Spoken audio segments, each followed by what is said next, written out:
Welcome to this tutorial on the comp opcode in IBM iRPGLE. The comp opcode is used to compare two values in RPGLE, allowing you to determine their relationship. Let's walk through an example to understand how it works. Here we have a program with four variables, A, B, C, and D, each defined as two-digit packed decimal with initial values set. We will use the comp opcode to compare these variables. Let's break down what happens here. The comp opcode compares the values of A and B, A and C, and D and B respectively. First comparison. A versus B. If A is greater than B, IN21 indicator is set. If A is less than B, IN22 indicator is set.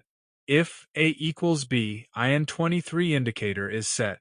Second comparison, A versus C. Similarly, IN21, IN22, and IN23 indicators are set based on whether A is greater, less than, or equal to C. Third comparison, D versus B. Again, IN21, IN22, and IN23 indicators are set based on the comparison of D with B. As demonstrated, the comp opcode provides a simple yet powerful way to compare values in RPGLE.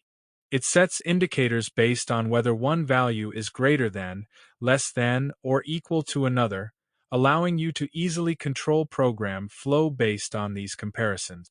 Try using the comp opcode in your own RPGLE programs to streamline comparisons and enhance your code's logic. Thank you for watching our video tutorial on the comp opcode in IBM iRPGLE by Programmers.io. We hope you found it informative and useful for your programming tasks. If you have any questions or would like to explore more RPGLE topics, please leave a comment below.